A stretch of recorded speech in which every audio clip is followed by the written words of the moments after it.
Alrighty, and we're live. Welcome, everyone. I think it's been a little while since I've done my own live stream, but we're back, and we're gonna. How do I word this, man? We're gonna react to a massacre, a murder, and I might have to call the police here in this live stream because this was brutal. Um, I have the suspect here with me, externals here. Um, we're gonna react to his conversation with, I don't remember the dude's name, Yak, I think. Yeah. Yeah, it's a nice conversation on the Angel of Yahweh, which I've covered here in this channel a few times. I gotta make a new video on that soon. I recorded it. I just gotta edit it. So it it's premiering right now. I'm gonna share the screen, but it was brutal, man. I was there for it, and it was brutal. So before we start, you want to say any just starting thoughts while I get this ready? Um, I can't lie, bro. So the context behind this debate was we were like in a voice chat talking about like some other stuff. I forgot what it was specifically. I think it was someone was asking like a question on like baptism or something, and this dude came up here asking about how we should like debate him or something, and I was like, okay, fine, whatever. It's like he basically like came in and made us do like a debate spontaneously, even though he was like prepared for it. So he had like prep time, and I was just informed of it, like right there, basically. Okay, give me 1 second. Let me get my water. I'll be right back. Um, yeah, I'll just give me 1 second. I'm sorry. Let's see here. Okay, hold on.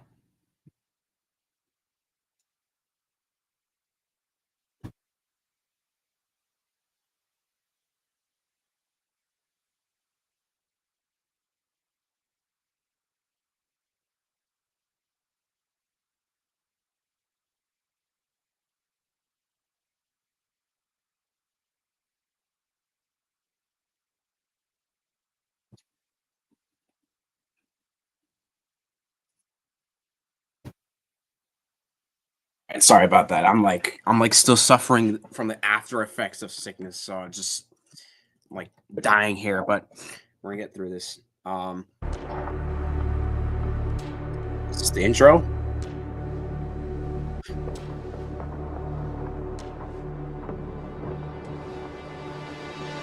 Oh, that's just like the YouTube premiere countdown. Because they Oh don't my let you. gosh! All right. I was Yeah, like, that what they is this? don't. Like a I don't know, bro. Yeah, So they don't let you like premiere a video just on its own. Every premiere needs like a minute countdown or like a 2 minute one. makes sense. That came like out of nowhere. It's like we're getting a trailer to this or something. All right.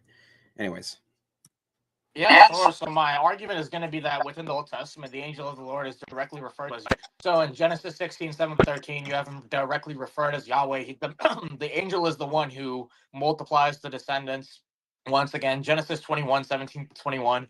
The messenger is the one who says, "Hey." Genesis 22, God calls upon Abraham to sacrifice Isaac. But then in verses 1-12, it says that the sacrifice was to the messenger. Likewise, in Genesis 13, it says that the God of Bethel is the angel of the Lord.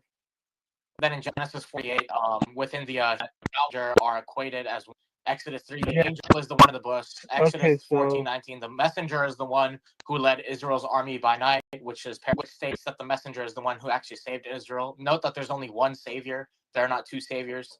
You can point out how where in the ancient Near East, divine names symbolize power and essence, and so therefore it follows that the angel has God's essence in him.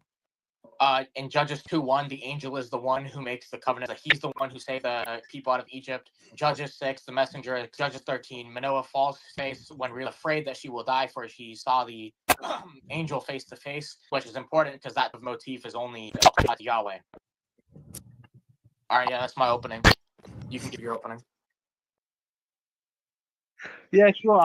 so just before we continue, this is to clear it's clear, right? This is your argument is basically just not every single passage, but all those passages, like the name, which is understood to be essence and character, seeing the angel and being afraid, like, oh, we just saw God, the angel giving the covenant, all those passages is very clear. It's referencing the angel as Yahweh. So, all right. Before we move on to his opening, you want to say anything? No, he kind of just has to be a sophist to get around it. That's about all I have to say. Well, this is, you can see that the Rabbi Tovia Singer profile picture here. So let's go. I'll bring up one point. So I agree that the angel speaks right as if he is God, and he is dressed as if he is God, because he's speaking right because God is speaking through him because he is the messenger. Where does the text say that? Yeah, where does the text say that God is speaking through him? Therefore, he can claim things. I am God, and yet still be a creature. Because his name is called the messenger, so he is acting as a messenger. That's his name. Yeah, sure, he's not. That is his whole. Now, if I remember correctly, this is his whole argument. The whole discussion is just. Oh yeah, he just he's talks about this for like ages, bro. It's crazy. well, he's called a messenger, right? So that's, and the reason that doesn't work is, I think you point this out. It's like, imagine your brother has a mailman that sends you a letter. The mailman can come out and say, "Hey, it's me, your brother." No, this is not. That's not how agency works. So Well, the angel can't. he's kind of just assuming that. So like he's just gonna assume the conditional that if the messenger is a messenger, then they can speak in the first person as the one who sends them. But that's just his assumption. Yeah, and it's like he introduces himself as God. So to just say, well, he's a messenger, just that is not gonna cut it. Being as a messenger, but being a messenger doesn't entail that you have the ability to claim to be God. No, That's just a because non sequitur. he never, because God is speaking through him. He is a messenger. Yeah, So but God God is speaks to speaking the in the prophets first as well. They're person not through addressed him. as Yahweh. No, it's very Yeah, simple. but God is God speaking. speaks to the prophets as well. They're not addressed as Yahweh. So that argument is also a Wait, failure. can you please not talk over me? Right, because we see that the angel of the Lord has the title messenger of the Lord. So he is a messenger. So he speaks in the first person. That's why he speaks as if he is God, because he's a messenger. By default, that's his name. Yeah, sure. I understand that he's a messenger, but you're just. So notice he didn't actually address your point, because your point was you have other messengers that don't introduce themselves as God. In fact, if I remember correctly, if you open up Daniel, I think there are creatures that are angels that identify themselves as angels. Let me see here. Well, so for him, he's just gonna think that because the messenger of the Lord is called the messenger, he can just go like the word messenger already does all the work, but like that's not justified. Like I could say the same thing about the prophets, like, oh, the prophets don't need to introduce themselves by saying thus says the Lord, because the title prophet already tells you enough about them. Yeah. So I'm see here.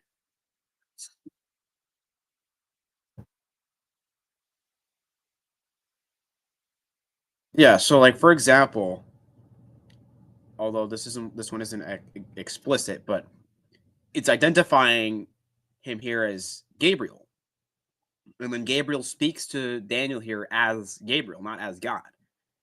So I mean, you see a pattern of uh, whether it's prophets or whoever, they will not introduce themselves and say, "Hey, I'm God." No, they specifically will say, "Thus says the Lord," or I introduce themselves as someone else, right? So this is not.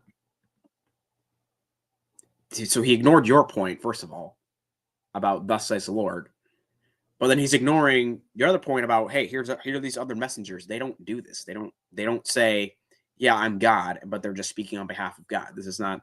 It's not something they do." saying that a messenger means that he can speak in the first person as God. That's only applicable if you want to say that he's directly quoting God, but that's not indicated in the text. No, it In fact, the text is is otherwise. explicitly Oh, hold on, indicated. hold on, hold on. I don't interrupt you. I didn't interrupt you. So No, let me make because my you turn now. paused. Okay, well, in the text, it doesn't indicate that he's merely quoting God. In fact, he introduces himself by saying, I am the God of Bethel, or something equivalent, which implies that's his introduction. That's not something a mere messenger says. If you're a messenger, you're going to begin with, this is thus says the Lord, or something like that. You're not just going to introduce yourself as the Lord. That's just going to cause confusion, and that creates epistemic problems. Because then you can't ever know if something is the Lord, or if it's just a messenger speaking in the place of the Lord. No, because no, we can clearly know it's the Lord. First of all, no one can see him and live. First of all, No one can see him and live. Oh my gosh, Well, you man. just kind of ignored the point there. Yeah, My because point is that even if you have then, if you have like if someone can just introduce themselves as God without being God, essentially what you have is you have this creature going up to someone saying, "I am God," and that's their introduction. Now, if that's the case, how do you actually distinguish from God actually speaking to you and a messenger speaking to you? Because if let's say there's a messenger, right, or let's say you're in a scenario where like let's say you're in a scenario like Jacob is in, and you see someone who claims to be God, and this person wrestles with you and so forth, right? Well, how would you be able to distinguish between this being an angel and this being a actually God? There's no way to distinguish the two because for his paradigm, well, at least under his paradigm, there's no way to distinguish the two because for him, this creature can just say everything God can say. So there's nothing that this creature can say that would make it likely that this is actually God and not just a creature. in fact, and I think you mentioned this in your opening statement. It was on the screen there. This language of, well, no one can see God and live is applied to the angel, right? Judges 13:21-22, when the angel of the Lord, right? This is the angel of the Lord specifically, appeared no more to Manoah and his wife. Then Manoah knew that he was the angel of the Lord.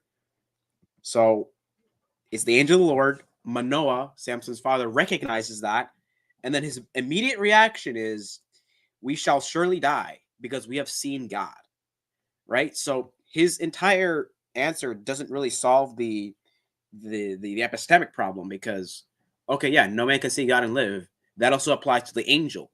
So if the angel's not God, you're still left with the problem. How do you know when it's God or a messenger, right? So that even Exodus 33 will not help his case because that's applied even to the angel. So I think we're good. We can keep going. and secondly, he has the ability to speak in the first person. Why? Because he has the title of messenger.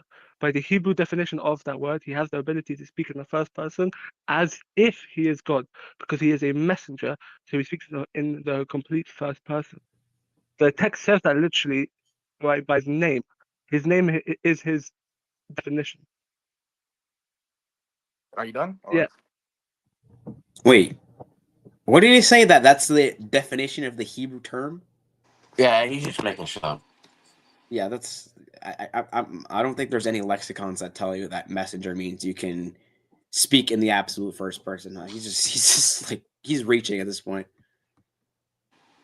Okay, yeah. So once again, you're just assuming your paradigm here. I'm not just going to grant that he's a messenger, therefore he can speak as if he's God. When he says, "I am the God of Bethel," the referent of "I" is going to be the angel of the Lord. And if the referent of "I" is the angel of the Lord, and the angel of the Lord is the one being predicated the God of Bethel, it follows that he's the God of Bethel. That's just how subjects and predicates work. So by saying this, you're not actually getting anything done. You're just saying that he's a messenger and assuming that therefore your position is proved. You haven't actually demonstrated that being a messenger entails that. Okay. Are you like that now? Right, because that's just language in general, and I think later he's going to say, "Well, no, we're talking about Hebrew," which it's Yeah, that's a little stupid. yeah, as if Hebrew works differently with grammar. Apparently, verbs become nouns, or I don't know. Hebrew is not that mysterious. It functions like any other language, but that's how language works in general. When you have like the connective is or was, then you have the subject and the predicate, and so the predicate goes upon the subject. That's how it works. So, and his entire response is, well, he's called the messenger, so that's why he's saying I. And It's chopped. Yeah, it's cooked, man. This is cooked.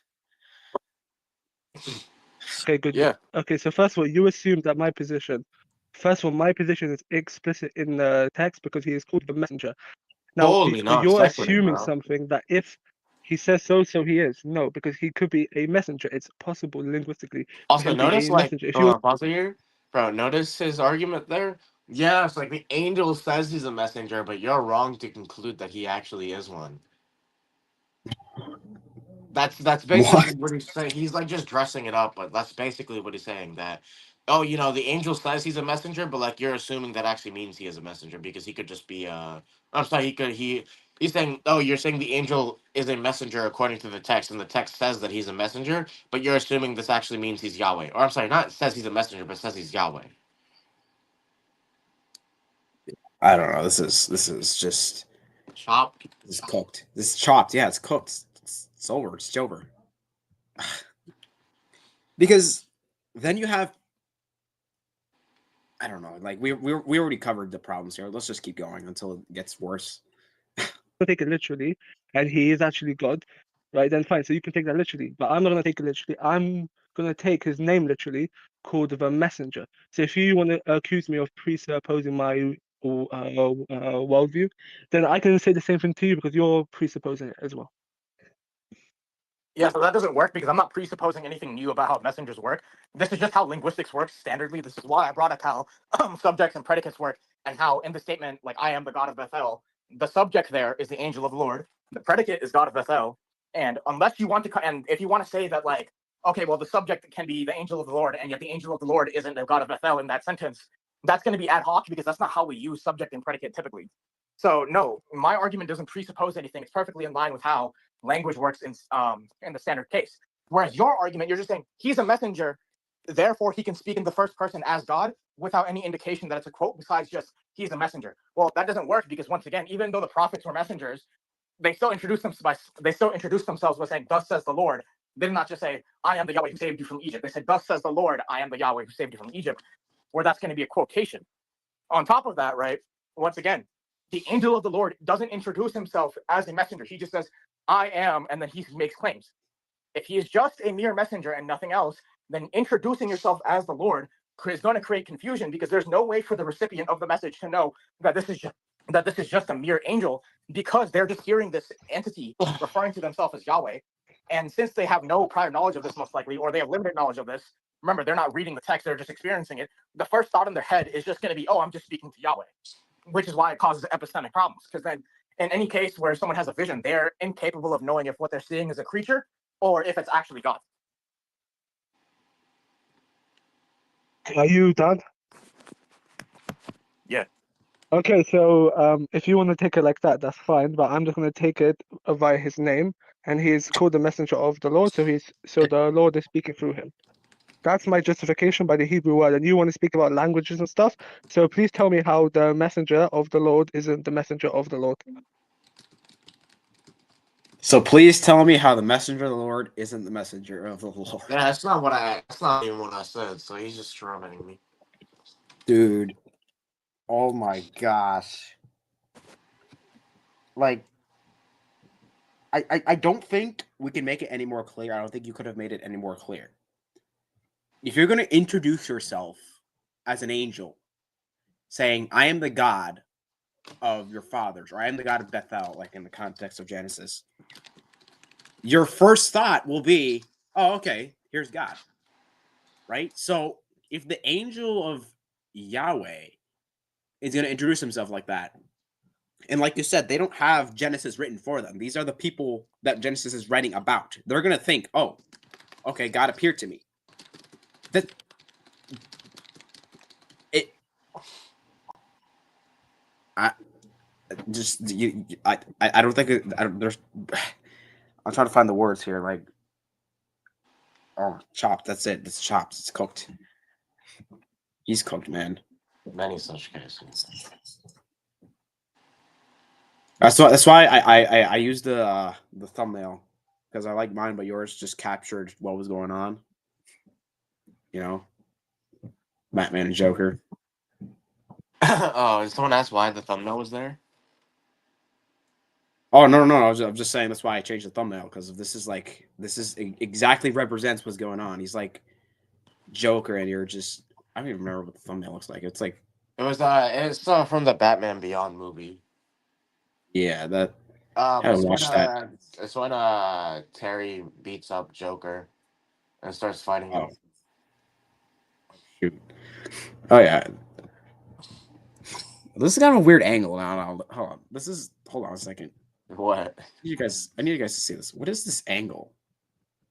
What is? Oh, he's just like kneeing him in the chest or something. All right, no. This freeze frame. Hold on, I'll send you hold on. Do you want me to send you the original photo so you can see what's going on? Sure. By the way, we reached 800 subs. I didn't even notice that. Nice. So that's peak. All right, I'm gonna get back to the video. While you send that. Yeah, I never deny that the messenger of the Lord is the messenger of the Lord. I'm saying that he is the messenger of the Lord. No one denies that here. So that's just a straw man. Second of all, you're just saying that, yeah, I'm going to take his name literally messenger, meaning that the Lord is speaking through him. Okay? Well, how does that mean he can speak in the first person as if he is the Lord without being the Lord and without quoting anything? You're just saying he's the messenger, therefore he can. But can you prove the conditional that if the messenger is a messenger, he can speak as the Lord in the first person? Yeah, sure. So the absolute justification I'll be giving you is the fact that he's a messenger, so he can speak on behalf and if he is the sender. Dude, I think genuinely you could make like a drinking game out of this. Like every time he says he is a messenger, just Now, wait. That's how the question was prove the conditional, and he just repeated the conditional again.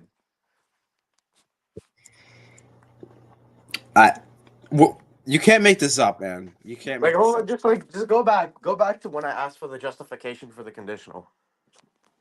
Oh yeah. By the way, I think he's kneeing him right in the crotch here. I'm looking at the Oh, picture. okay. I'll be giving you Lord in the first messenger, therefore he can. But can you prove the conditional that if the messenger is a messenger, he can speak as the Lord in the first person? Yeah, sure. So the absolute justification I'll be giving you is the fact that he's a messenger, so he can My speak days. on behalf and if Oh he my is days. See that? I asked him, what's the justification for your claim that the messenger can speak in the first person as the Lord? And he just repeats the claim. I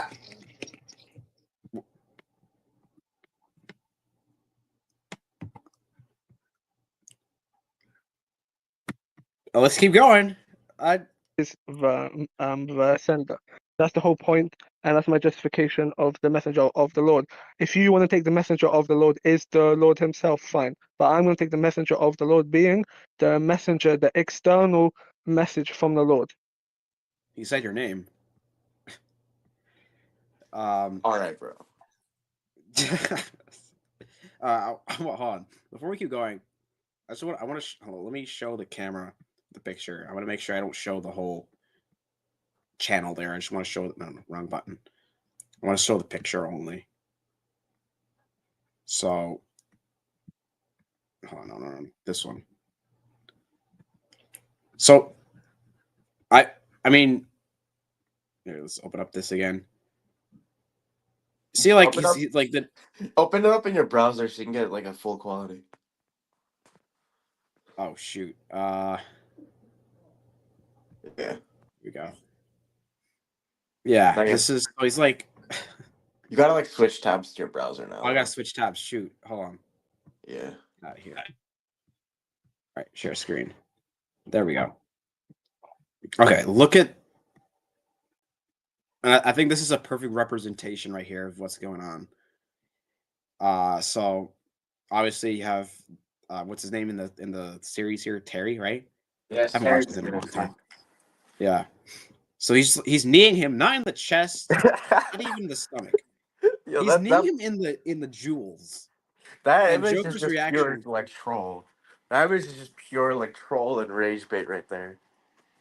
Yeah, this is exactly this is what's going on in this conversation. This is, you know. Joker is also he's kind of literally chopped, so it also just fits like the the argument, right? All right. Anyways, I'm gonna keep playing this. This is cooked, man.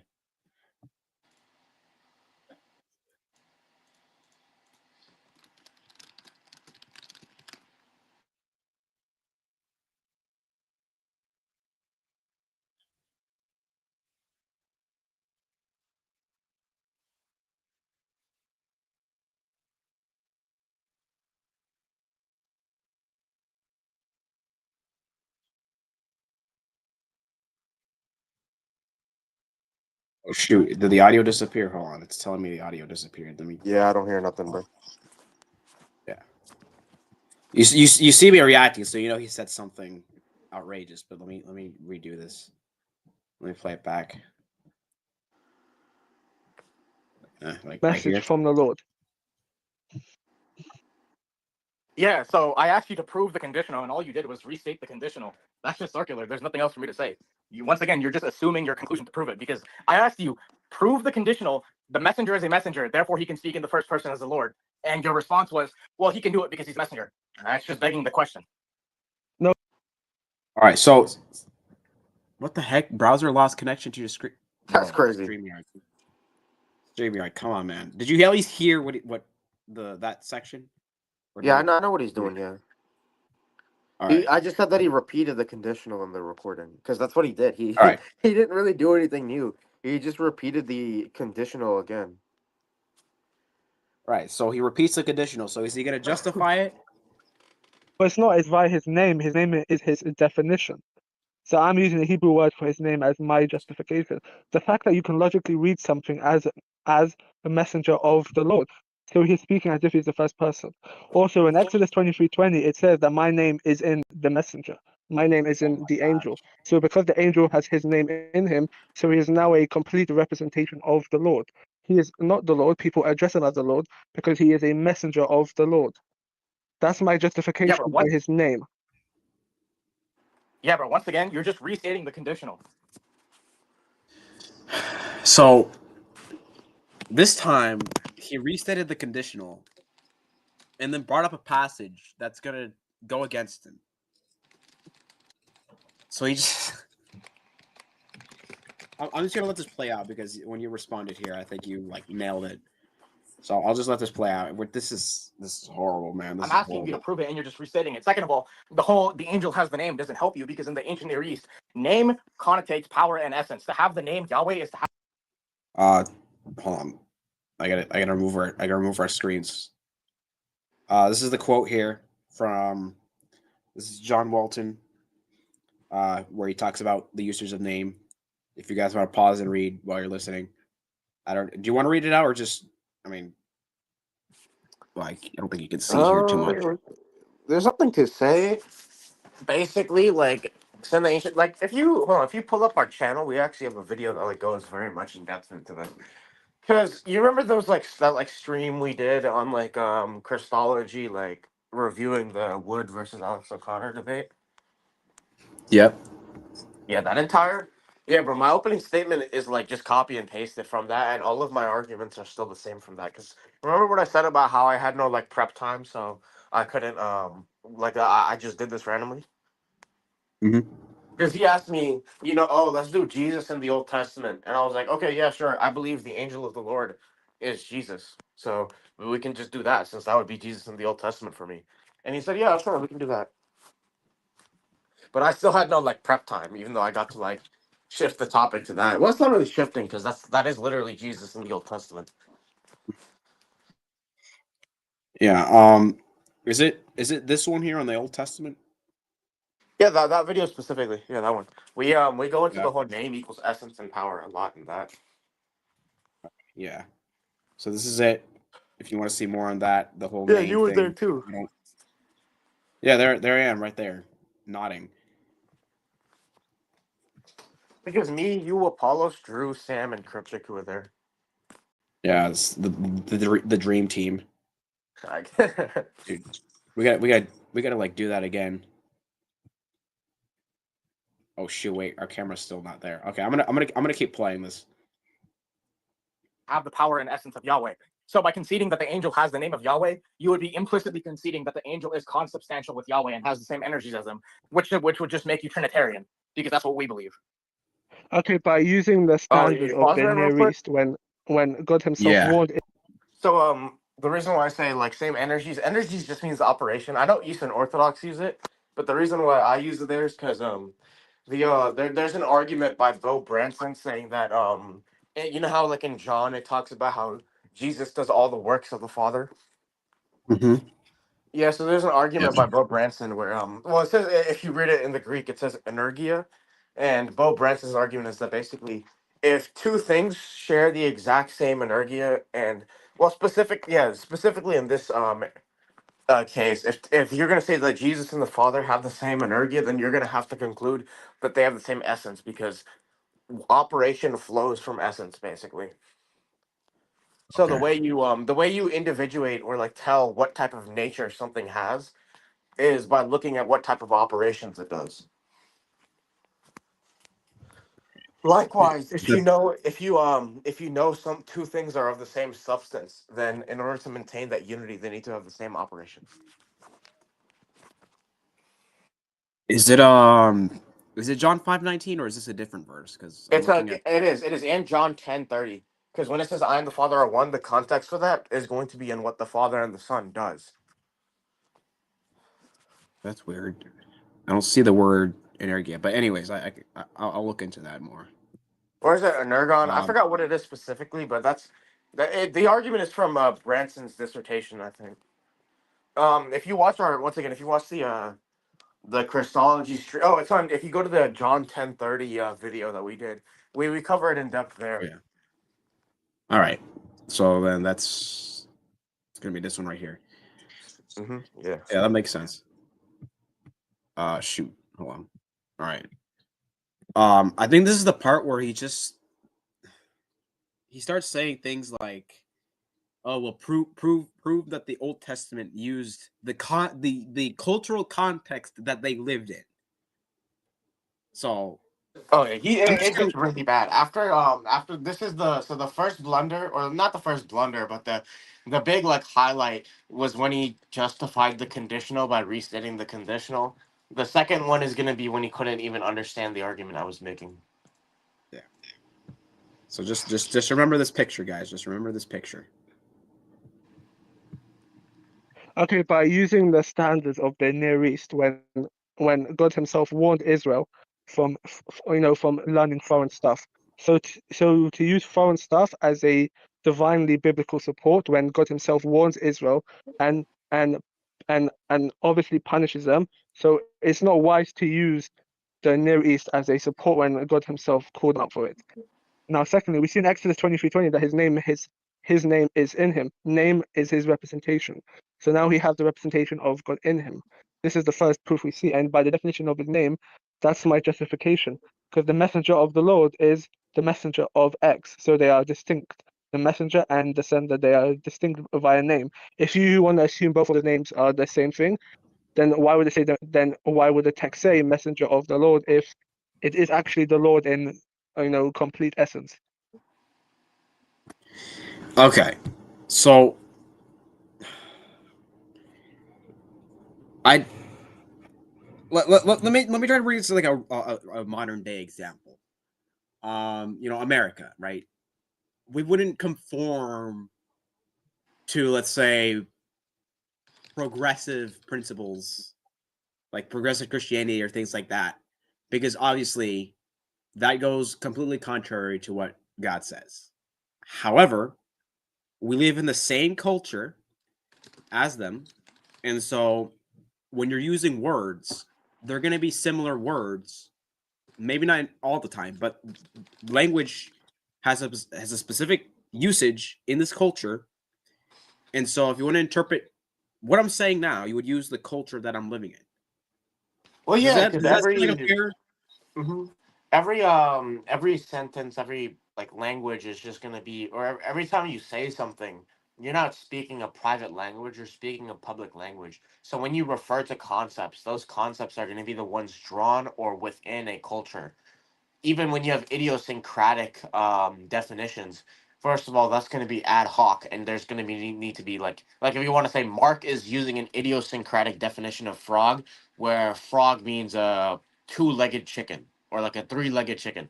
That's clearly like that's idiosyncratic, obviously, right? So you're going to need proof that Mark is using an idiosyncratic definition when he says the word frog, because the first assumption is that he's using it in the standard way. So likewise, right? When the Old Testament uses terms such as name or employs those concepts, if you want to say they have an idiosyncratic view, the burden of proof is not upon us to prove otherwise, or to prove that they don't have an idiosyncratic view. Because the first assumption is going to be that they take the standard view, which is predominant in their context. Right. In fact, if I'm not mistaken, at times the Old Testament sort of utilizes and reapplies, like for example, Genesis oftentimes acts as a polemic against these ancient Near Yeah, because Eastern it's by using the same like uh huh. concept. It does, yeah. So Genesis 1 does. There's a couple of articles on the Old Testament you could cite on this. There's this really old one by I think it's Hazel called "The Polemic of the Old Testament." That's pretty good. That goes into this. Walton's book, "The Lost World of the Flood," goes over like how the Old Testament authors were drawing from a cultural river to basically construct and shape their narratives. It was just Walton's introduction to the Near East, or it's ancient Near Eastern context of the Old Testament, or something like that. I forgot the title because I'm going off of memory, obviously. But what's that called? Right. He goes a lot into this about how Old Testament interpretation requires knowledge of cultural context. You can't separate the two. Yeah. So this is I'm gonna keep going. This is brutal. Yeah, so your entire argument there, which is basically just summarized as the ancient Near East was condemned. Therefore, we can't use ancient Near Eastern context to interpret the Bible, but that does not follow at all. What was contested by God was the usage of ancient Near Eastern idols and religious practices in certain contexts. That doesn't entail that we cannot use the ancient Near Eastern context to therefore interpret the biblical text. This is because the conceptual background of the Hebrew authors is going to be the ancient Near Eastern background. So when they hear terms like name or substance or anything like that, they're going to conceptualize it using the same frameworks that their neighbors are using, except a little bit modified. So no, your critique doesn't help anything. In fact, even the Bible assumes this position. So for example, when it talks about how the name of God cannot be used in vain, that presupposes the ancient Near Eastern background about names connotating essence and power. And you can look at how commentaries, modern scholarly commentaries, that is, like how John Yo, you Walton want to covers pause this it in here? his ancient Near Eastern background to the Old Testament. Yeah. Go ahead. Yeah. So I put the quote on screen, but basically, when it says you can't use God's name in vain, this isn't because they think God's name is like something that's thrown around carelessly, meaning that like it has no like God's name is treated as if something has no value. Rather, it's the opposite. They're afraid that like someone is going to use God's name carelessly because it has so much value, in the sense that like someone is going to use that name, and they're going to misuse it because for and under their view, name like connotates power and essence. So you're basically misusing the thing that connotates God's essence, which is perfection. Right. I wanted to ask that did this recording include the part where Yak basically goes, "Yeah, can my friend take over? I have to go." At the end, so here's the thing. At the start, he said that too at the start, that hey, can you debate my friend instead? After I gave my opening statement, what's it called? And then after I gave my opening statement, he's like, nah, can my friend take over? I'm like, no, I didn't agree to debate your friend. I thought I'm debating you. Like if his friend wanted to like debate me, then why didn't he offer to debate me instead of like his friend offering it? Yeah. Yeah. Because that was like a legendary that that moment. If I could go back, I would show the message of everyone like how do I word this? Of everyone just laughing at him because you were saying like, oh, he said something. I forget. Apparently, he said something that like we're scared or something. I don't remember. What did he say? He says that he's gonna make us like be afraid that we're not Muslim or whatever. Oh yeah, and then essentially right after that, he's like, "Can my friend take over?" It's like, dude, you just you you just came up high and mighty, and then now all of a sudden you're like, "Oh, can my friend take over?" Like, dude, No. Okay, so his friend was the one that says that he's gonna make us afraid of not being being non-Muslim, and then we're like, what the hell Okay. is he doing? Because like he turned on his like camera and like just started like talking shit. So I was like, what the hell is he doing? And it's like we muted him because he was like introducing because like we were about to do like a debate, and so we were setting it up, and this guy like came in and like just started interrupting the whole conversation. So I just muted him. Or no, I don't know if it was Okay. me, but like so I know he got muted by someone. All right. That makes a little more sense. But anyways, it's still weird if you're gonna set up a debate and then in the middle. That'll be like if I did in my debate with logical analysts. I was like, hey, can the moderator take over for me? Like that is just weird. If you're not available, just don't set up a debate for another time when you're available. That's all I can say there. We're gonna keep going. And how he explains that the thought process behind the command was that name is important and name connotates essence and power. So using the divine name inappropriately is to basically use a referent of God's essence inappropriately. Okay, so you are speaking about how the Near East was involved in the Old Testament. So I want you to prove how the prophets of the Old Testament taught the Near East philosophy and tradition, because you've So been quoting them as a way. So I want you to prove that the Old cooked. Testament Jews, the Did you want to say something or? It's just so Oh cooked. He yeah, doesn't even. It just yeah. goes over his head. Yes.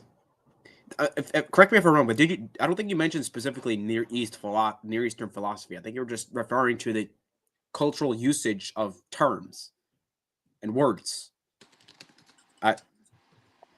That's so again, it would be like me talking about me using the same language as, say, progressives in the same culture. We have the same cultural background with the words we use. We got here M Burgundy. I'm probably butchering that. What's going on, man? That's that. I think that's definitely someone from the Discord. That's definitely someone from Discord. I Hey. recognize that profile picture. Right? The Will Ferrell with the mustache. Is that? Yeah, that's Will Ferrell. Okay. Anyways, we're gonna keep going. prophets themselves taught this tradition of the Near East. Yeah, so once again, this is just going to be assumed in their conceptual background. If you mean where do they teach this, I already showed you. When in Exodus it says, do not blaspheme God's name or do not take God's name in vain, that assumes an ancient Near Eastern background. We already know from other texts that this is going to be in their background, that name means essence and power. And so the best explanation as to when we see the Israelites use things like name or use things like the angel had the name in him, the best explanation for that is they're using the word name the same way that it's used in that same cultural context. To say otherwise would be ad hoc. There's no condemnation of the ancient Near Eastern usage of name to connotate essence and power within the Old Testament. On top of that, whenever you see things like "my name dwells in the temple," that's going to be a reference to how God's presence is in the temple, which is going to refer to how God is present in the temple through His power, which is also what we affirm, that God is omnipresent through His activity or power. So once again, the Old Testament not only does it assume it, but it also confirms it. Yeah, so I want you to prove it, please, that the Old Testament prophets taught this way of the Near East. Oh Dude, no. Yeah, this is the other part where he blunders. It's coming up soon, but notice how I gave the lengthy argument, and then he just doesn't understand the argument. Like he just says, "Oh, but like, can you prove it though?" yeah, dude, like let's. I'm pausing a lot here because I'm trying to find the words to describe just how bad this is. I don't even need words. This picture, like the picture, just summarizes it, right? Because that would be like me asking, "Oh, well, can you prove that Benjamin Franklin is assuming the American culture of his time?" No, he doesn't need to say that. That's assumed. It would be like also the Israelites would utilize Israelite culture even, right? That's assumed because they're writing in the Israelite context. If the Israelites are writing about certain nations, right? Like let's say, I'll just pull up an example: Nebuchadnezzar, right? Things that Nebuchadnezzar says in the text and the practices, they're going to be reflecting Babylonian culture. Why? Because that's assumed because they're writing about Babylon. So in the ancient Near East, where they had collective practices and culture and usage of language, that's assumed. You don't need to show how Isaiah the prophet said, "Oh yeah, we use an ancient Near Eastern culture." No, that's not how it works. And either way, like if you were to show him, he's probably going to dismiss it because it sounds like he's probably asking for almost like a verbatim fallacy, because you can show him like how Genesis or whichever book utilizes this, but he's probably just going to reject it either way. So the entire argument is just going to be pointless, and you guys are going to go in a circle, dude. I want you to prove it. Yeah, I just did. No, Yeah, you I just did. didn't. Your Can you repeat my argument? implications. No, please let Yeah, me can you finish. repeat my argument? Yeah, Yeah, can so you you repeat my made argument? implications, and you haven't proved that the biblical prophets believed or learned the Far East tradition. I want you to prove it, please. Yeah, I already gave a lengthy argument for it. If you're not going to respond, then there's nothing else to say. No, because none of you have, because none of the points that you brought up is objective. You cannot prove it. You're All right, assuming can it you steal man by one more point? implication. You Oh, there haven't it Steal is. man one more explicitly point. fulfilled it. Sorry, did you say something? Yeah, this is where the second big blunder comes in. Oh yeah. Yeah, play. Okay. Just play. Just Yeah, so can you steal my points? So if you think they're not objective, you clearly can comprehend them and you can conceptualize them. So can you name one argument I gave? I don't have to. I understand your point. No, you don't have to. The what? name and argument I gave. Oh, someone in the chat said Tovia is insufferable. This isn't actually Tovia Singer. I'm pretty sure. Yeah, it's not Tovia Singer, but obviously, but like they just had the Tovia Singer profile picture and they just use his arguments, I guess. So like what other picture should I put for that? Because I mean, I probably do want to change it eventually because like I don't want to clickbait, but I don't know. That they just had the Singer profile picture. So there's nothing else for me to do. Yeah. I mean, you could use this one. Bro, I said no clickbait, bro. I said no clickbait. It's not clickbait, man. It's accurate. It's accurate. But yeah, no, he kind of sounds a little bit like Togia Singer. I feel like not exactly, but you just a little bit. But oh my gosh. Okay, we're gonna keep going. You said they're not objective, right? So you can conceptualize my argument. So what argument did I give? All of the argument that you gave were regarding the Near Eastern tradition. Yeah, what was it? I don't have to repeat. Well, I mean, you said my argument was. Oh, that's cooked. Yeah, that's cooked. This is, dude. Yo, Loki, can we get a replay on that? Can we get a replay on that? Yeah, let's get a replay. You gave were regarding the Near Eastern tradition. Yeah, what was it? I don't have to repeat. I don't have to repeat. So I don't even need to say anything. You viewers watching,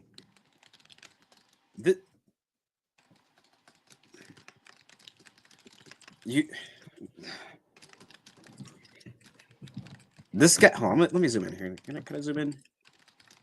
No, I don't want to copy URL. Oh, I can't. Uh-oh. Messed up. Oh boy. Wait. Well, I mean, you said my argument wasn't objective. Yeah. Whoops. Hold on. You can respond. I mean, I'm just curious. What was my argument? Well, I mean, you said it was. Yeah, what was it? I don't have to repeat. Okay, there we go. Sorry, I almost messed up the video. But do you guys see what's going on? When you make it, it's cooked. It's chopped. It's over. It's over. When your opponent makes an argument, you probably want to know what they're arguing. And if your opponent suspects that you don't actually know their argument, you might want to prove it. Like that's I'm gonna keep going. I'm just gonna let this. Well, I mean, you said my argument wasn't objective. Yeah, I I've said been my able to point. show Are you going to that- respond, or you just want to ask questions? You can respond. I mean, I'm just curious. What was my argument?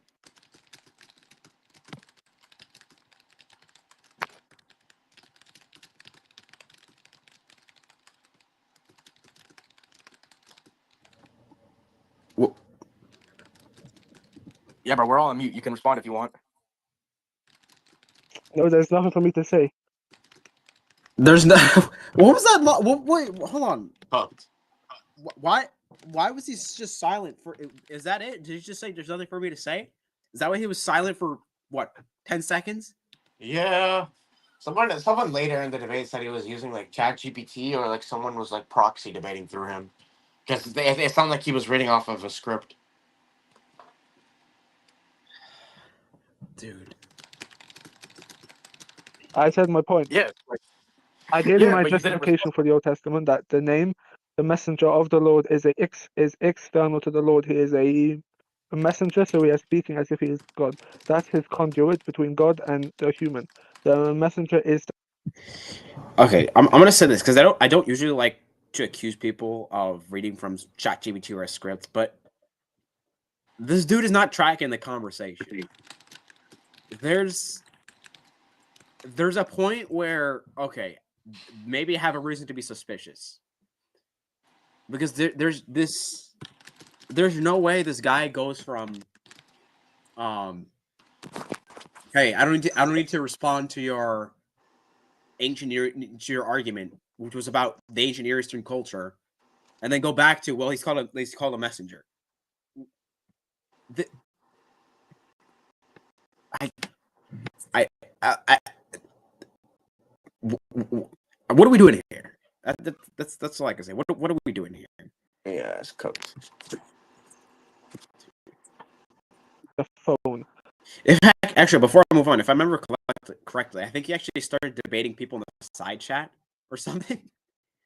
Because I remember everyone was flaming him, and then I see him typing, and then he's trying to fight back, and they're telling him focus on the debate, and then he asks someone, "You want to debate me?" Dude, we started that. We started that. I remember we started that. Hold up. You want to pull it up? Go to the starboard and just look for it. Oh, where's the starboard? We Oh, this is started the wrong that. service. Yeah. Oh, it's probably service. They got 6 stars Dude. too. They got 6 stars too. That's crazy. It was on remember it was on November 3rd, so on Monday. Starboard. Oh boy. Someone starred and we got 6 stars on it. He says, "Why don't you debate?" Okay, it was so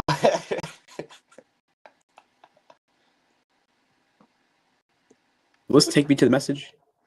it doesn't take you to the message. No, it just connects you to the call. You might want to disconnect because Cryptic is there I for the wasn't mic. disconnected. My bad.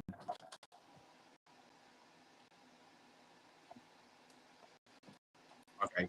I was. Stone just called him like a. I remember in the side test, Stone called him an idiot. Cryptic said he was low energy. Sam was trying to like point out that like I was correct about God's name being God's presence and essence, and then you were just laughing at him. He posted like the Mr. Krabs fucking small violin. All right, here we go. Why don't you? This was it. Why don't you debate? And it was like, that was. Yeah, I forgot who that was and then directed to, but and then and then Ryan said just because something isn't clearly said doesn't mean it can't be gathered by inference. I think this was in response to you know how one of that argument about the cultural context. Yeah, I think that was it.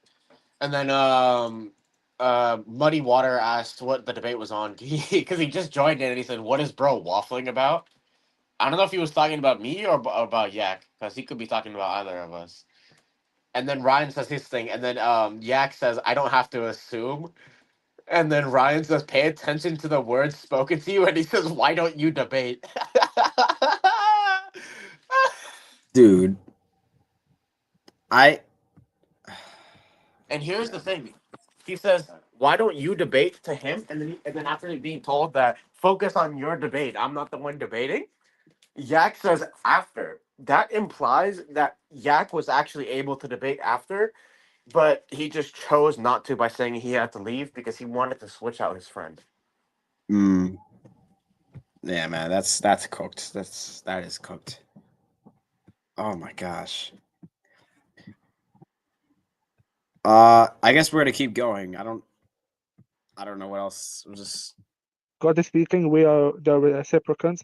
The messenger of the Lord is the vessel that acts for God, so he speaks as if he is God. He is addressed as God because he is God being spoken through this entity. That's my justification. And also because in Hebrew, the name, right, can denote authority and power and his ability to be represented as his sender. This is why David says many times regarding his name and for people not to blaspheme his name. Doesn't this Like, just prove my is point? that your closing statement? If in a way that just proves my point, because that's what I said. The name connotates essence and power. Right. Yeah. So if God's power is in the angel, Because so then Exodus 22 says that like be wary of him because my power is in him. In that context, saying that your power is in him is basically just saying that he has your causal powers. He can do what you do. So right. in that context, it just means that whatever God does, the angel does, which once again goes back to inseparable operations, which is what we reference when we talk about John 10:30 and how um, that refers to that basically, or not refers to, but like it entails a unity of substance. Right.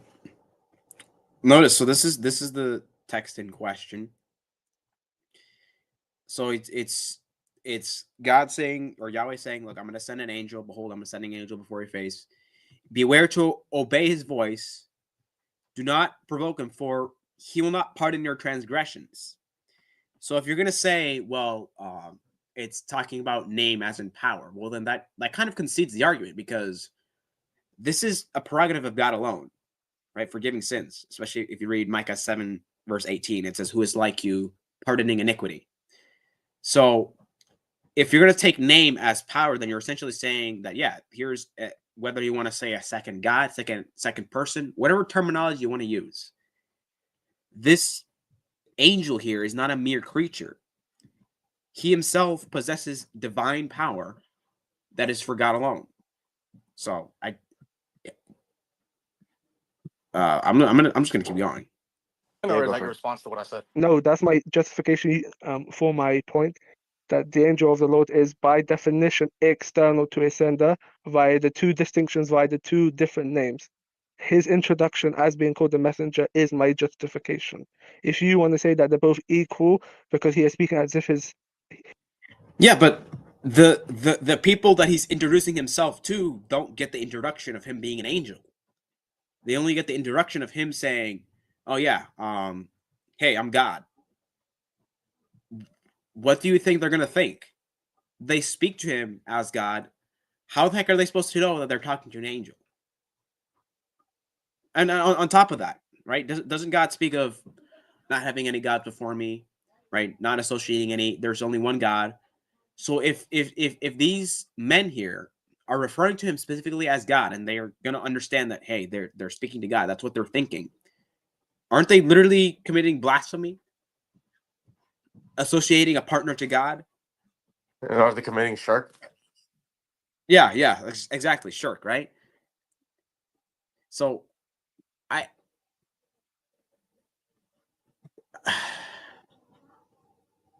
I have no more words. I'm just gonna let this keep going now. he is that person, you can take that position, but I'm going to take my position, which I have justified. Yeah, I think you're just assuming here that being a messenger means he's extrinsic to God rather than being relationally distinct. Because we affirm that the angel of the Lord is distinct from the Lord in a sense. It's just that we say that this is a relative distinction, not an absolute one. So it would be up to you to prove that it's an absolute one, given that the only distinction given is just that this person is a messenger of another person. However, at the same time, there's clearly an identity in terms of being between the two, because as I said, the angel has the divine name. The divine name connotates essence and power, so therefore the angel has the essence and power. And I've yet to see you give an argument against that that's actually cogent. You weren't even able to understand my argument for it. Yes, so Watch him misunderstand it again. Watch him misunderstand it again. Yeah. Before we go on, you want to explain relative and absolute distinction? Oh yeah. So basically, when we well, relative and absolute can mean different things in different contexts. In this case, we're just saying that, for example, whenever we say the persons of the Trinity are distinct, that distinction isn't gonna be absolute because it's gonna be not of substance. It's not gonna be of substance, but Mm. rather it's gonna be of relation. So a relative entity is gonna be like a relation here. So they're not Okay. distinct in terms of their absolute being or in terms of their actual like substance. or essence, but instead they're only distinct in virtue of their relation. So they're going to have the same mind, will, and essence, but they're only going to have different relations that distinguish them from each other. Okay. And he's kind of Right. his view, because so his view is basically that, okay, well, being a messenger means that not only are you like relationally distinct, but there's also a difference in substance, because he's going to say that one of these things is created, the other things is uncreated, so they're two different substances. So he needs to prove that. All right. Let's keep going. All right. So let me play it back really quick just to kind of get that last part you said, and let's see if he responds. Same time, there's clearly an identity in terms of being between the two, because as I said, the angel has the divine name. The divine name connotates essence and power, so therefore the angel has the essence and power. And I've yet to see you give an argument against that that's actually cogent. You weren't even able to understand my argument for it. Yes, so at least you agree with my premise that they are distinct. Now you say they are distinct, yet they are equal. But I don't see that justification they are equal by just because he is being addressed as if he is God, or people Do you notice call him this? God, or he That's not speaks even in the the first argument person I as if he. gave. I gave two big arguments in this. The first is the whole like subject predicate thing, where how the subject is the angel, the predicate is God, and how the subject in a sentence is going to be the angel, and how that predicate that's being applied to the angel is being Yahweh, right? That's the first argument I gave. The second argument I Mhm. gave had to do with the angel having the divine name. Right. And I don't know if he's trying to. I don't know if he didn't really say this, but I don't know if he was trying to run like a sort of contradiction, like, hey, you're saying he's distinct and also the same. Yeah, bro. I And already explained. Like we already explained what we mean by that. Like I yeah, explained the type of distinction we affirm and the type of distinction we reject. yeah, because because he was like, oh, I'm glad you agree they're distinct. Yeah, in a sense. Oh shoot. Okay, that's loud. I hope that doesn't disrupt the stream. It's distracting me, but um, because we say it in a sense, and that's why the law of non-contradiction is that in a sense two things can't be uh, both true and not true, right? So you can't say I'm a man and not a man, but I can say that I'm material and immaterial because I'm talking about two different senses. So I don't think he grasps that. I mean, I'm no philosopher, but I mean, I even get that. So I don't think that's something he grasps, that we, we we can make distinctions in different senses. So uh, he just doesn't. He maybe he wasn't listening. Maybe he just doesn't understand that. I don't know. He's this this is this. It's this. All right, let's keep going. He is God. I don't see how, therefore, because those stuff are mentioned, therefore he's co-equal, co-eternal with God. I take by the principle that the messenger of the Lord is the direct fulfillment Going of the on, Lord's meaty. speech and speaking as if he is the Lord. That's my justification. Yeah, sure. So that's not even the argument that I brought up this time. I brought up the argument about name being essence and power. So you clearly didn't even listen to my response. What I said once again was that the angel of the Lord has a name in him. Name connotates essence and power, meaning that to have a name is to have the essence or power associated with it. So therefore, the angel of the Lord has the divine essence and the divine energies. So therefore, the angel of the Lord is God. Is to have the divine essences to be God. You No, I responded to an disagree argument with that I that made. Well, hold completely. on, I hold on, I'm still disagree going. with I'm that. still going. Well, hold on, I'm still going. What you responded to was an argument that, once again, I can make. Yeah, and I did make that. To quickly respond to that, I guess it would just be that you need to prove that somehow. When I heard you say I'm still going, I'm getting flashbacks to your debate with Bust Down, Dr. Bust Down. that's not something public, but I was listening to that. Yo, you there? Oh shoot. Anyways, Nah, bro, I'm we here, keep but going. like Bust Down lost like crazy that debate. Like I won by a lot. Like the Yeah. debate is dropping on like April Fools, I think. Yo, what do you mean I dog? You know what? Yeah, how about you pull up the thumbnail for the debate, and you'll see what really happened. Pull up the thumbnail for the Bust Down debate. I'll ping you with it. Hold on. I don't remember.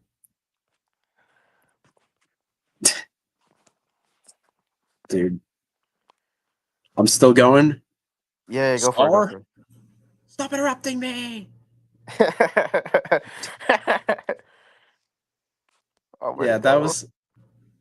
Oh, don't tell me it got deleted. That's crazy.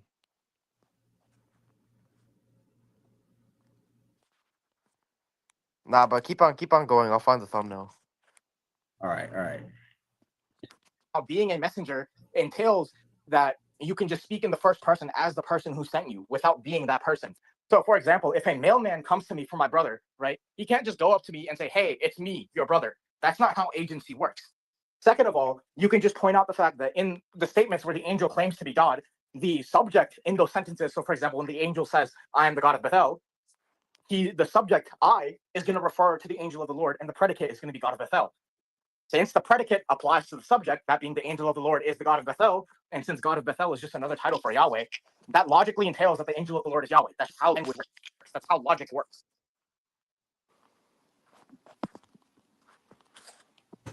Right, right. I think I remember, if I remember correctly, correctly, if there was this stream we did with Apollos, and we were talking about agency, and I think I said something like, imagine a Jehovah's Witness coming up to your door and saying, I am Jehovah. Like, the agency does not work like that. You can't introduce yourself as your what's the word? The thing you're the agent of, right? The U.S. military, for example, can't say, "Hey, it's me, Donald Trump." No, you're Yo, hold on. I'll be right back in a bit. all right, all right. So yeah, that's not work. That's not how it works, man. Right? I could go on and on, but it's that agency can't allow you to introduce yourself like that. If you can say that, yeah, your brother sent you a letter, the mailman sent you a letter, but the mailman can't say, I'm your brother, right? It's as simple as that. So that's it does not work like that. It's as simple as that. I'm gonna keep going. I know he's external's gone, but he'll come back in a second. So I'm gonna Yeah, well, just to let you know that the Old Testament is written in Hebrew, so I don't grant you that these certain practices or. You know what? I might actually have to wait for him to get back because I do want. I'll just keep going. We'll cover it when he comes back, dude. Oh my gosh. That's how language works. That's how logic works.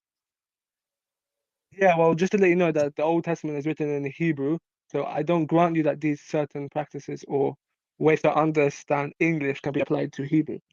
Now, secondly, you agree that they are distinct and that the name here means essence. No, name can also mean name, right? Name in Hebrew can also mean name. And I actually want to. Name in Hebrew can also mean name.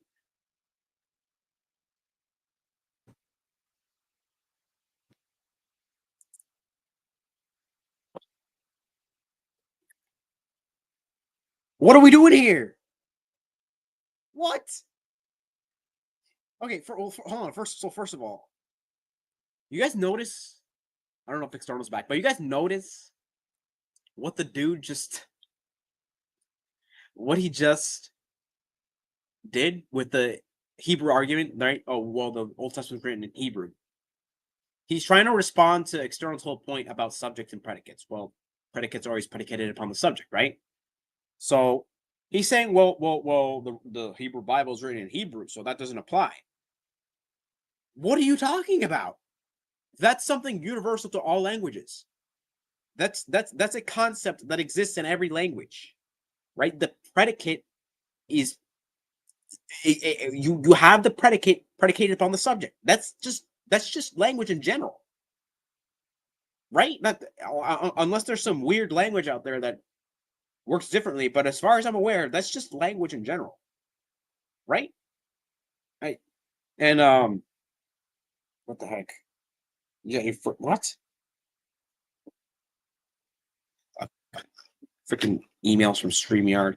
Let me play that back again just a little bit because I want to hear what he said. I don't grant you that these certain practices or ways to understand English can be applied to Hebrew.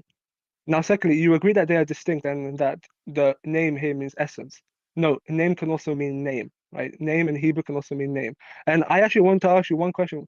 Where in the Hebrew Old Testament, and this is my question, where in the Hebrew Old Testament can you like give me an example in which name represents essence?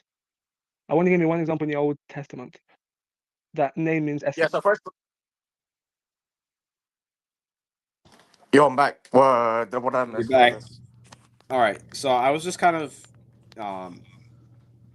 crashing out because the dude. Let me play it back just a little bit. Let me play it just a little bit. Let's go like Means here. essence. No. Now, secondly, practices, or to let you know that That's how language works. That's how logic works. So this was when you made your point that this is how language works, right? And this is his response.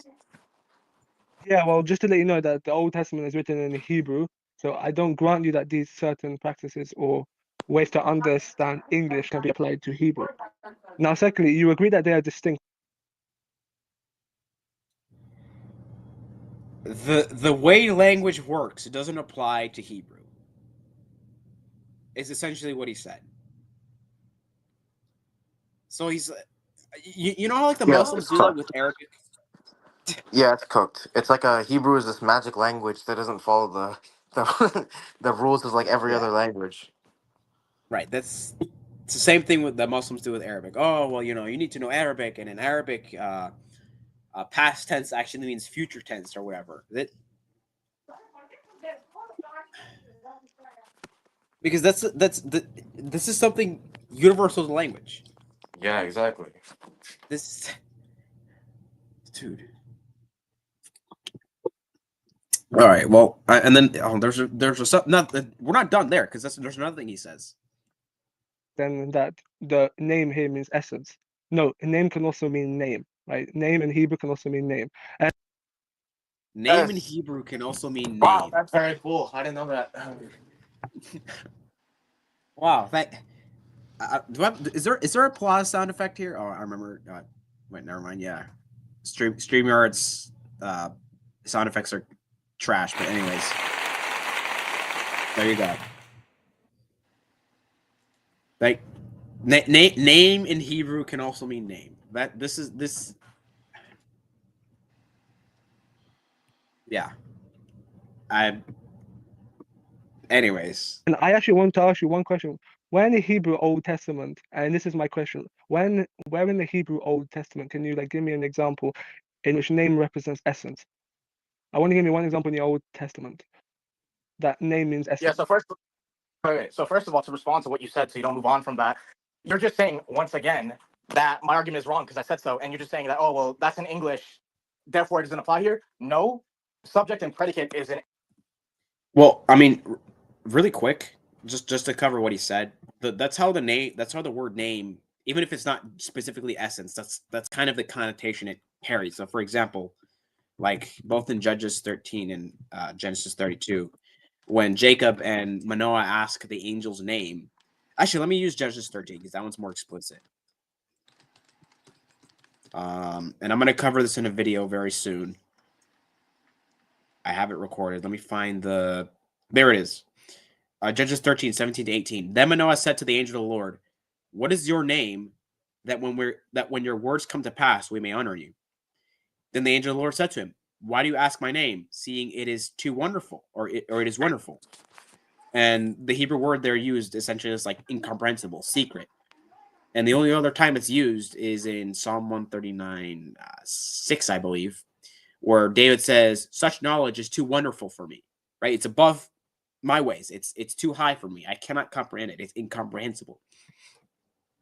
So name can mean name. Yeah, it can mean your birth name. Sure, what you're titled from birth. But it has connotations of your, whether you want to say character, power, essence, but it's used in some sense where it represents who you are, what you are. And the angel here is applying that in Judges 13, where he's saying, "Why do you ask my name, saying it's too wonderful?" Right? That's not just a birth name, right? That imagine that, right? That an angel comes up and says, "Why are you asking my name? It's you don't understand it. It's too wonderful for you. Your birth name, or what to call you? That's not something you typically say is incomprehensible." Now, if he's using name in a different sense, excuse me, where it represents your essence, your character, who you are, what you are, then then becomes clear. Okay, so the angel is saying here that, well, you why are you asking my name? It's too wonderful for you. You cannot understand it, because he's not referring to what his title is, but his essence. We got Brother Mavericks here. Hold on, let me hold on 1 second. Oh, nice. Yeah. There we go.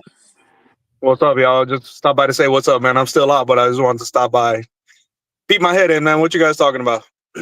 My debate. I had it on the Angel of the Lord.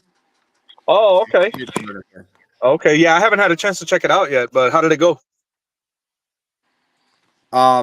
Yeah, he murdered him. He murdered him. I hope that's figurative. Yeah, no, it's figurative. You don't have to arrest him. No, I'm good. Yeah, that was no, and we were just talking about how this guy does not understand the argument. Right. So, like, for example, you're gonna if I introduce you myself as Joe, but let's say my dad's name is Joe, right? You're gonna understand that I'm Joe, not that I'm not talking about my father, that I'm sent by him as an agent. Right. So when the angel of Yahweh, like in Genesis 31, when he says, "I am the God of Bethel," Jacob is going to understand that and say, "Okay, I'm talking to God right now," because they don't have the text of Genesis to say, "Oh, well, this is the angel of the Lord," right? And that creates problems.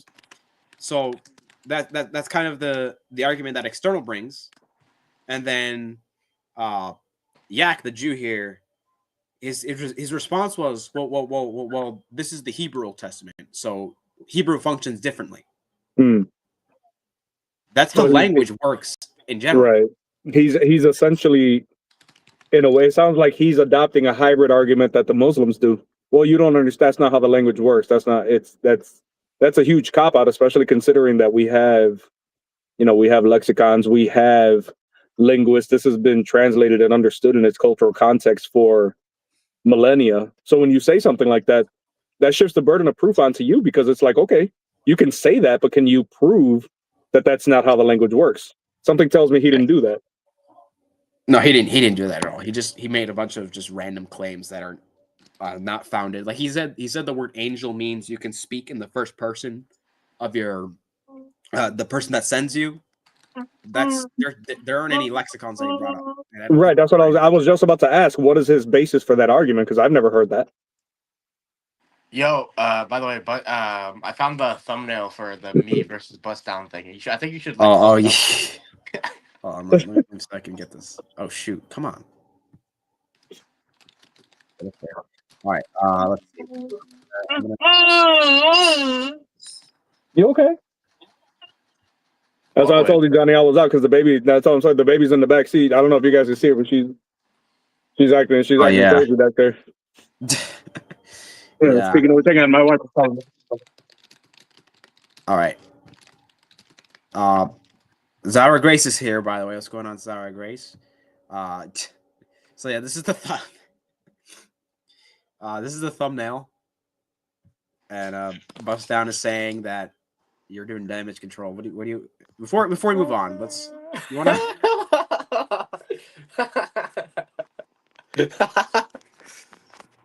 This is one of the most immaculate thumbnails, you know. I'm gonna have to hire you to make my thumbnails. This is peak. This is peak. We got Bust Down getting dog walked by me. 6'7" Mangoes up on the top left. Teto on the bottom right. Where's Bust Down? Where's Bust Down? Where's Bust Down? Yo, get Bust Down on the stage. Get Bust Down on the stage. That's funny as hell. That is funny, dude. Nah. So this is our April Fool's content. It'll release on April Fool's. You'll see it. That's not too dissimilar from what happened with me and I had a stream going on Thursday, and Grafted was talking to my wife got back in the car, so I'm gonna get off in a minute. Okay. But I was talking to Grafted, or speaking with Grafted, and Grafted was actually dog walking Ninja Dawa in a debate about Jesus being God. And Bear the Image just so happened to join the panel. I mean, he was there, so they invited. I didn't even invite him. Bear came in. One of the moderators invited him in, or he requested. I don't really know. And no, that's fine. And as soon as Bear got in, Ninja Dawa left. Like he left. He didn't. Nobody kicked him. I know Mike Yetner had muted him because he was being his usual obnoxious self. But he left as soon as Bear came in. He didn't even finish the debate with Grafted. So that's going to be a very interesting. It's going to have the same theme as when Central Dawa ran away from Avery on my stream. It's essentially going to be the same thing. And you guys got to watch it because Dawa was getting absolutely smoked by Grafted, which anybody who knows Grafted would expect because that dude is too smart for any Muslim. Yeah, it was embarrassing. So then yesterday, I had joined the Word and Eyes panel just for a minute or two to say what's up, and I was leaving because my wife and I had dinner reservations, right? So I told Rod, I was like, I'm gonna get out of here, bro. I got reservations with my wife. It just so happened that Ninja Dawa was getting on as I was leaving, and then he told them that I was running from him. Mind you, I didn't even know he was coming on the panel, nor did I care. But he got on to say that I was running, which is like, that's extremely hilarious coming from you when you ran from the way that you ran from Bear the other day and Grafted, because he was getting embarrassed. He got absolutely led by the nose on that debate. It was crazy. Yeah. Dude, man, Ninja Dawa, is he just getting like cooked one by one? Like, what? Yeah, he's got to give it up, man. He's got to give it up. He's almost as bad as Islamic Apex, who I like to call Islamic Beta. He looks like a Muslim version of Richard Simmons. And that guy, he thinks he's so smooth, man. And he get Nick from Fearless Truth actually cooked him up the other day. I think it was Thursday night. He got him bad, and of course he went into his usual panic mode. Oh, you're stupid! You're not answering the question. Are you gonna answer my question? Like, they all run from the same script. They're all pathetic. It's at this point. Did y'all see the Egan debate between Anas and Egan? What was that? That's what he. Imagine a younger dude with hair just like that, with a little pencil mustache, and he always pushes it back like a woman. That's what Islamic Apex looks like. Man. Yep. What's funny though is that he was in a panel the other night on TikTok with Dean Responds and Libiano. And what's funny to me is that those guys, they will run in their own groups, but when they're called out by King Silv and everyone else to call in, they don't call in. So it's funny how that works. It's crazy. Just one by one, man. Ninja Dawa is just taking L's. Mm-hmm. But, Yak, man, if you're listening, you don't want to be like these guys. Trust me. Yeah, for real. Hey guys, I'm gonna jump off because my wife and I have more errands to run. But I will, if you guys want to jump on the panel later on, I will be live. I got a little bit more preparation to do, but the subject matter is going to be similar to what it was last time about Jesus being God. But I'm really going to hold their feet to the fire in this one because it's going to be, you can talk about Jesus not being God if you can first prove that he's a Muslim. So it's going to be an interesting one today. So okay. You guys are welcome if you do have time. If not, you say what's up in the chat, whatever. But I appreciate you guys having me on. I'll talk to you soon. God bless. I love you guys, man. All right. God bless. All right. So yeah, I don't know. Maybe we can join there later. I'm a little tired, so I don't know, but we'll see. We got like an event happening on the server because we're finally starting up the Minecraft server.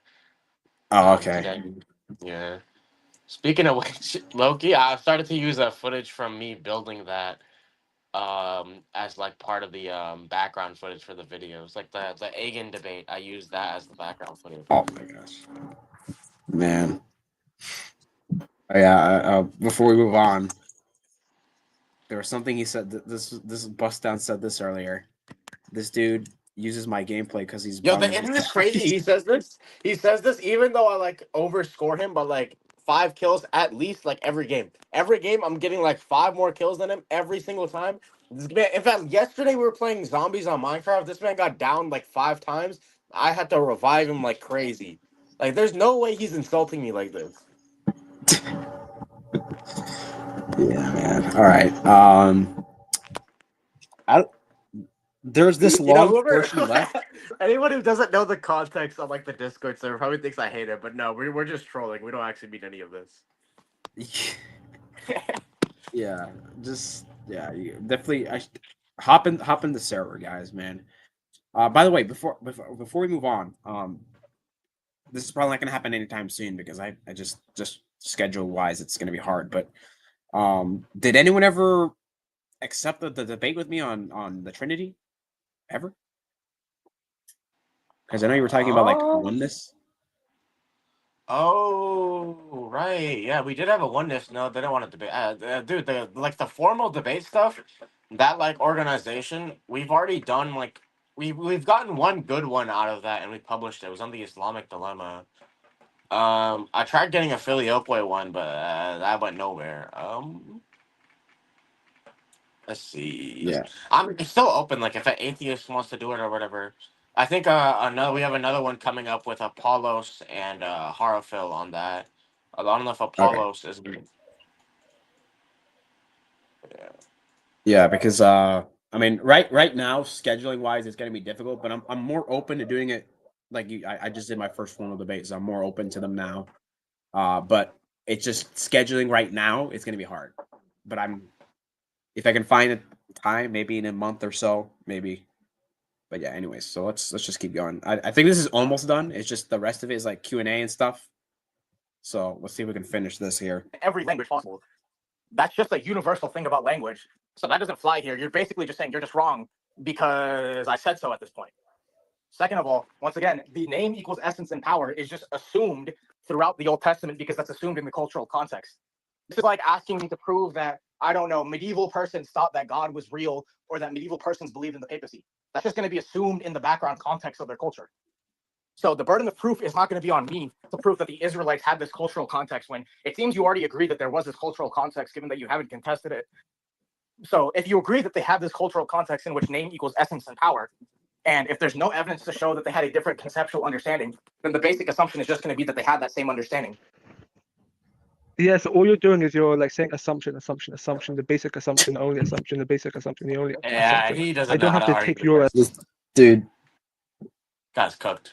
Oh, yeah, it's cooked. But this is the actual, and again, he's doing like similar things to Muslims because I think, for example, Libiano kind of did this with God Logic, where he kind of, when God Logic answers the question, he tries to take the answer and make it say, "Oh, so you're saying this? Okay."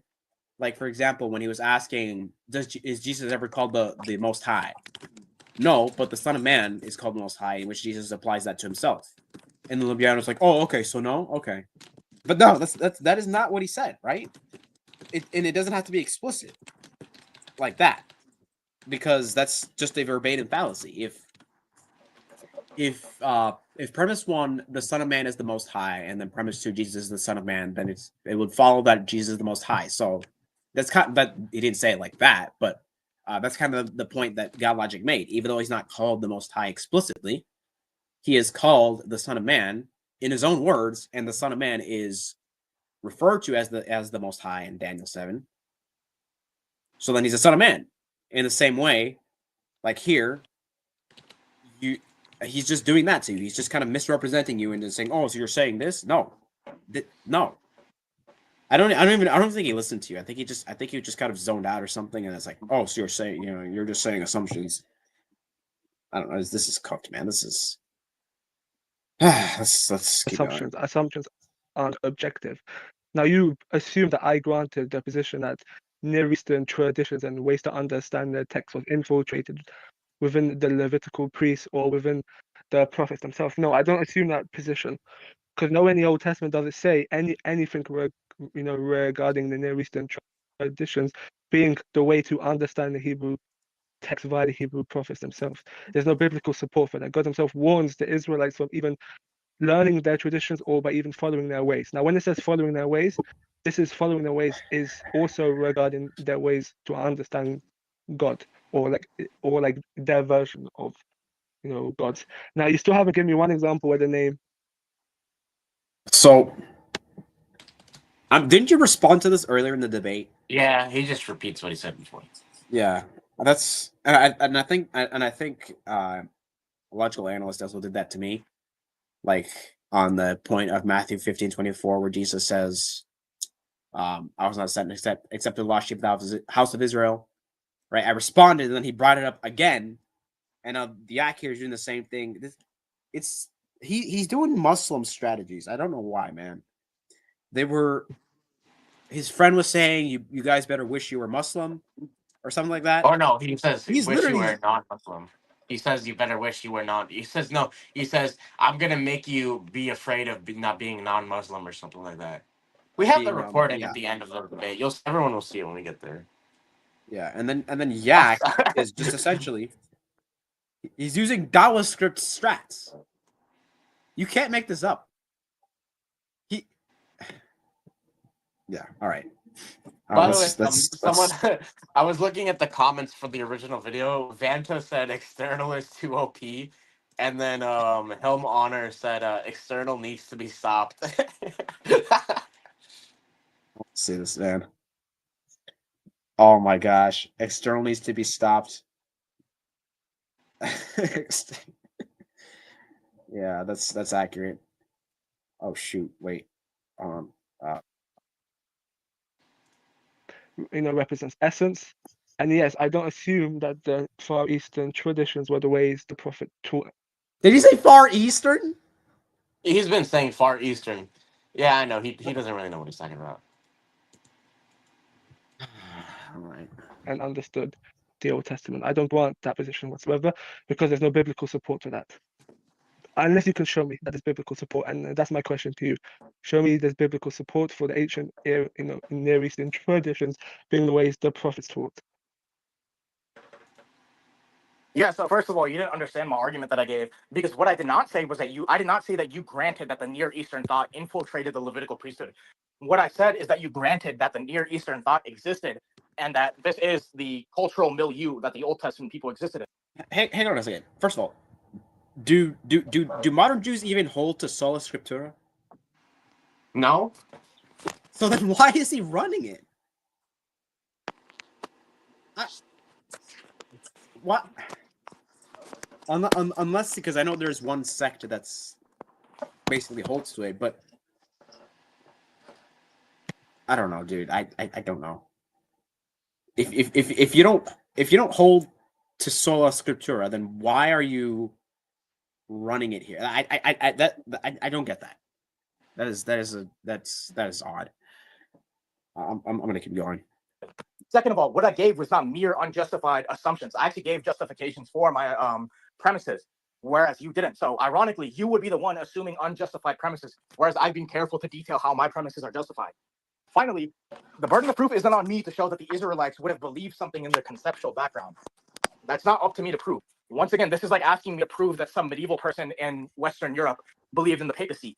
That wouldn't be my burden of proof because, once again, that's in the conceptual background of their framework at the time. Likewise, it wouldn't be my burden of proof to show that someone believed in, let's say, 21st century America that 9/11 happened because, once again, that's just going to be something within their conceptual background. Likewise, as ancient Near Eastern scholars like John Walton note or Michael Heiser notes, the idea that name connotates essence and power, especially when it's applied to a deity, and when a deity gives a name or when a name is in a deity, that connotates the essence or power being in a deity, that's within the conceptual background of the Hebrew Israelites.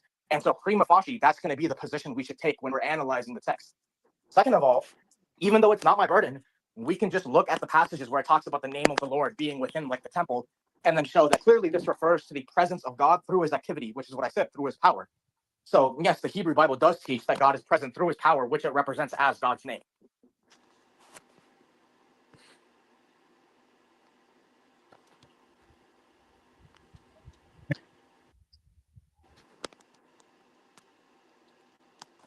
Dude, the silence is loud. The silence is loud. This is what we were talking about like the reading off a script thing.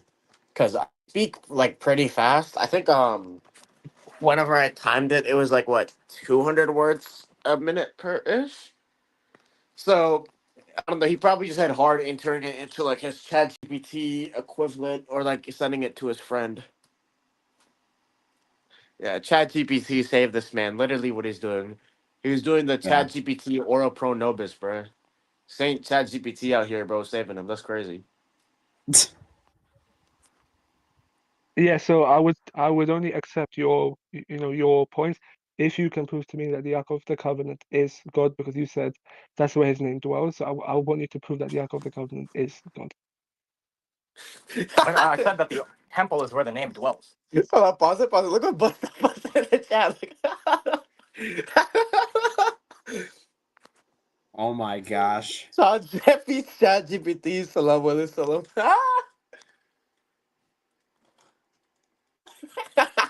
Okay. Yep.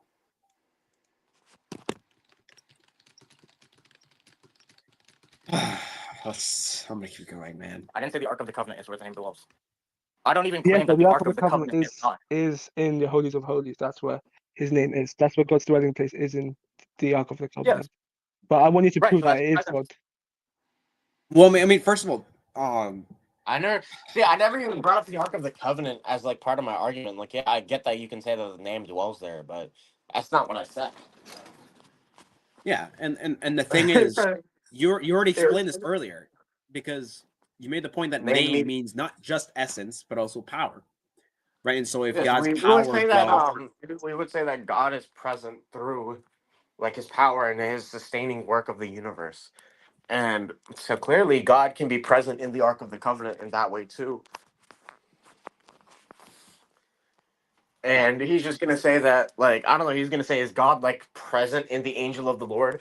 Well, how does that actually help him though? Because in that context, it's not about like God's special presence, it's about power and activity. Because he's right? God, like God is just saying my power is in the angel. It's not just, oh, I'm present in the angel or something like that. Even that wouldn't really help his position, because like why is God present in this specific angel right here? What's the explanation for that? And how does being present in this specific angel mean that you can call this angel Yahweh?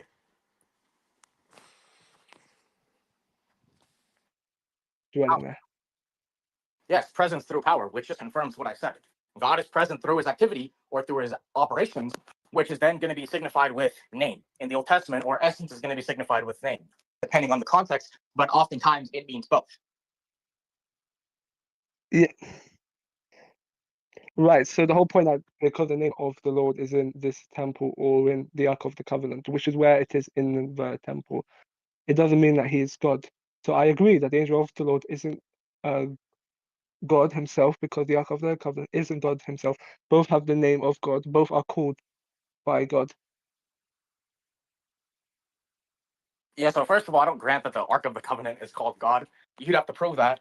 Second of all, if it was called God, that would actually screw over your position so much, because that would mean that you can have creatures being called God. Second of all, once again, when it comes to the name being present in the angel, that's going to be in context to the angel doing certain operations and having certain authority, meaning that the entire context of the passage where the angel gains the name, since it's about power, what it's talking about when it says my name is in him, it's saying that the angel has the same power as Yahweh. But to have the same power is to have the same essence. Likewise, essence is also connotated by name in this context. Yeah, can my friend take over now? I need to go. Thank you. Oh my days. All Oh right, I'll see my you. days. Dude. So remember when I told you about how he was offering to debate someone else after? Mm-hmm. Right. So like if he was able to debate someone else after, why did he have to leave now without, like, he didn't even mention it, he didn't even set it up or anything?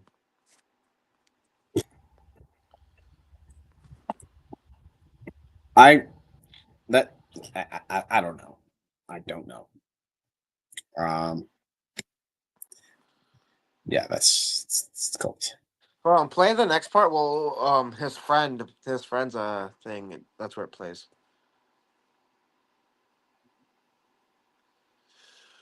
All right, should we just stop the recording there, I guess? No, can you unmute my friend, please, so he can take over from me? Bro, this is the same guy who was talking about how he's going to make everyone So regret can you being like please a just kafir or unmute him, something, please? bro. I need to go. This is the same guy talking about how he's going to like humiliate us for being like kafir, bro. Come on. Also, since Yak is done, I guess y'all can unmute. As Yeah, you may or have just heard, I was requested to bring up my opponent's friend. Oh shoot. I did not, because this person, before the debate even began, joined the server and then the call abruptly with his camera on and decided to interrupt a already going conversation. He then started to talk about how he would fold everyone in the server and how he would make us regret not being Muslim. Listen, bro. I'll come and I'll fold every single one of you. I'll make you regret you weren't Muslim quick enough. Listen, as Yahud, as the people of Yahud or Al-Kitab, I will make you upon Islam, ya kafir. He was muted for breaking the server rules. Further, I specifically was requested to and accepted to do a 1v1 debate against Yak. I did not agree to anything else. Now, after this happened, both Yak and his friend left the call, and since the audio is still there, I just started doing the Q&A. Mind you, hold on. I actually didn't. I have no clue who these people were. Like, I had no clue who these people were at all. Like, before I talked to them here, because this was like the first time I ever spoke to them. So there was no reason for them to come up and like start chimping out at us. Yeah, that's. I mean, it's the hatred for. I'm the only thing I can say. It's probably just the hatred for Christ, which will reflect hating his followers. And so, if they wanted an honest debate, that's different. But if the dude came in and just was being hostile, that's obviously it's reflective of his hatred for Christ, which obviously the non-messianic Jews do. They hate Christ and completely reject him. Did you see the thing I pinged you about in Thunderdome? Because after the debate, someone told me about this person. Shoot, wait, hold on. I know where to find me. No, it wasn't today. It was like right after the debate happened because I spoke to. I sent someone else the video, and he said that he said that he knew who it was. And then you is that when you? Oh wait a minute, you pinged me and told me that he was like, oh right, oh shoot, oh yeah, Yeah. when he does the thing. Yeah. Okay, we don't gotta bring it up here. We don't gotta bring it up here. Yeah. So I don't want to get banned, but he does things. I'll leave it at that. This is the Q&A portion, right? So I was just asking if you could drop some Bible verses so I could go through and read some of those tonight, like that you were referencing. And yeah, there's not much here. Yeah, because it's been. I mean, there's other than me with my dead voice trying to say like, "Hey, you killed him" or whatever, but that's about it. And then question and answers. But I think we can end it here. It's been almost 2 hours. Let's see here. Let's remove this. Let's fix this. Hold on. Get to that. Do this. Yeah, let's do that. All right. Read Two Powers in Heaven. It's a good book to read about the That's subject. all right. I've not read it yet. I got it. My favorite author isn't even like Siegel on this. I think the best person to go to on this would be Heiser. Unseen Realm, obviously a great one. Although he covers this a little bit, but he goes into a lot more than just the Angel of the Lord. And once again, that one book by John Walton, that's very good for understanding the just like it's good to understand the Old Testament overall, basically. Yeah, I gotta like catch up on my reading. I was reading a philosophy introduction book, but I have not Which one? been on it. It's not here. What's it called? I think it's just called Philosophy 101. It's just like an introductory thing, just to get myself You should familiar. read Edward Fazer's Introduction to Scholastic Philosophy. That one's good, or Scholastic Metaphysics, I mean. Yeah, I'm gonna have to like catch up on this stuff. I don't know. I'm in behind on reading. I think then we do like a tier list, and then everyone was saying, "Man, I want to read more so I can get get ahead in the tier list." I think after this debate here, everyone will be like, "Yeah, shift him up to S tier because that was brutal. That was brutal." I don't know. You got to go up to S tier after that. That was like I don't know what you're talking about. We're going straight to F tier. I'm moving everyone to F tier. We're moving everyone to F tier. Or you know what you can do? Just make a tier that's called external is too OP. Okay, bro. What is this glaze? What is this glaze? No, that's not my words. That's the comment. Hold on. That's Vanta. Yeah, I know Vanta. He's a good friend of mine. All right. Anyways, we don't have anything else here in the chat. No Muslims saying crazy things or anything. So I guess we're done. I don't know if I'm going to go to Brother Maverick's live later. We'll see. Depends on if I think I need to get other things done or not, because I do have stuff to do. But I could. I don't know. We'll see. But anyways, thank you guys for watching. Thank you, External, for being here. Anything else you want to say before I end the stream? I don't know. I guess join the Discord. We're on there quite often, and we're doing an event today around 1 p.m. Yeah, let me put it up really quick. The Discord link is on their channel right here. So yeah, if you want this right here, click the link there, and then you can, obviously join the server, and you can also set up debates there, I believe, if I'm not mistaken, or discussions or Yeah. whatever. I guess we also have the Aegon versus Apex debate uploaded on our channel. I think Yeah, we're like, I think we're the only channel that has the full thing because we have the full debate plus what happened before, which has some funny clips in it, like Apex saying his god is illogical. Like it was he got told oh okay, you want to debate about your god is how about how your god is illogical, and he said, oh, my god is illogical, okay, sure. Then he just moves on to something else. And then we also have the after portion where like Aegon does like a Q&A thing. I don't know if So anybody else has that. was that in another server, or Yeah, it was in another server. because there's no way that those names are there, and then I missed that because. But anyways, all right. So that's it. That's the end of the stream. Go subscribe to Imago Logos. Join the Discord. My Discord's pretty dead, but I don't know. It's kind of on me if we're not doing anything. But thank you all for tuning in. We're Yeah, heading out see ya. now. All right, Have a see ya. blessed day. God bless you all. Goodbye. And end the stream.